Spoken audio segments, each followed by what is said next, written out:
एक चित्रकेतु नाम के राजा हुए हैं। श्रीमद् भागवत में कथा आई है।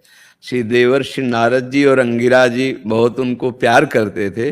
बिना बुलाए गए तो बहुत चिंतित बैठे थे। उनका राजन, हम तो तुम्हें भगवदानंद का उपदेश देने आए हैं, तुम चिंतित क्यों हो?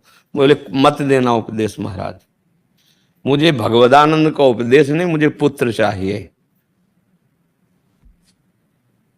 उसे बोले तुम्हारे भाग्य में पुत्र सुख लिखा नहीं है, तुम्हारे कर्म ऐसे रहे हैं।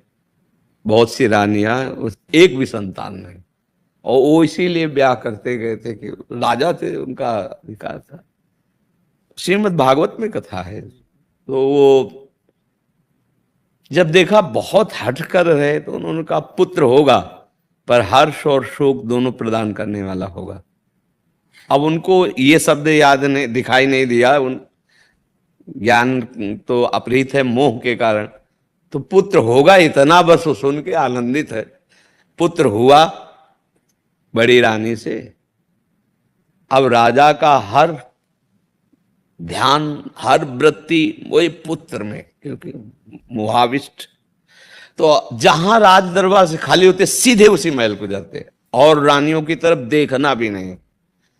उन्होंने आपस में विचार किया कि बहन ये तो बहुत है हमारे दुर्भाग्य हो गए, एक तो संतान ही नहीं हुई, और दूसरी बात जब से उसके संतान बड़ी के हुई तो बोलना हंसना खेलना तो बाजाने देखते भी नहीं। बोले पुत्र ही है हम सबका दुश्मन। तो धाय माँ जो थी ना, उसको अनुकूल किया और बहुत ही हलाहल जहर चटा दो जाके दूध के साथ। सो गया वो, पूरा शरीर नीला। अब जो दूसरी धाय माँ थी, वहां तो राज दरबार में बहुत सी सेविकाएं, वो चिल्लाई तो रानी दौड़ कर आई जो सबसे बड़ी थी। देखा श्याम शरीर का रंग जहर का स्वरूप। वैद्यों से चेक कराया, प्राण रहे। तो अब तो राजा के होश उड़ गए। पछाड़ खाते हुए, चिल्लाते हुए, रोते हुए आए और लड़के के चरण पकड़ के छाती से लगाते हुए बिलाप। देवर्षि नारद जी, अंगिरा जी आ गए जब वो बहुत विकल थे और कहा राजन हम आपसे कहा था कि आपके भाग्य में पुत्र सुख नहीं। बोले महाराज उपदेश नहीं, हमें पुत्र चाहिए। बोले हम बुला देते हैं, अभी बुलाते हैं। सामर्थ्यशाली धनराज को आदेश किया कि थोड़ी देर के लिए इस जीवात्मा को अपने कैद से छोड़िए, यमपास से मुक्त कीजिए। तुरंत का ही समय था, किसी योनि में तो गए नहीं थे, तो तुरंत हाजिर। उनसे कहा कि नारद जी को तो सब त्रिकालज्ञ है, अंगिरा जी भी त्रिकालज्ञ। उनका देखो तुम्हारे पिताजी कितना तुम्हें प्रेम कर रहे हैं, तुम इस शरीर में आ जाओ, हम विधान देख लेंगे। नारद जी ने कहा अरे बोले महाराज आप क्यों विनोद करते, ये हमारा बाप है, कितनी बार हमारी पत्नी बना, कितनी बार बेटा बना, कितनी बार, अरे ये व्यापार कितने जन्मों से चल रहा है, ये कोई बाप है अपने स्वार्थ को रो रहा। जो ही उसके प्रवचन हुए ना, उनका प्रभु नहीं चाहिए पुत्र। फिर मंत्र दिया और ऐसी उपासना की कि भगवान संकर्षण का साक्षात्कार किया। पर थोड़ा गलती हो गई, भगवान शिव के साथ अभद्र व्यवहार करने से वही वृत्तासुर के रूप में प्रकट हुए, क्योंकि भगवान शंकर की महिमा को जानते नहीं थे। भगवती अम्बा विराजमान थी और वो प्रवचन तब उन्होंने विमान पे चढ़े चढ़े आए थे।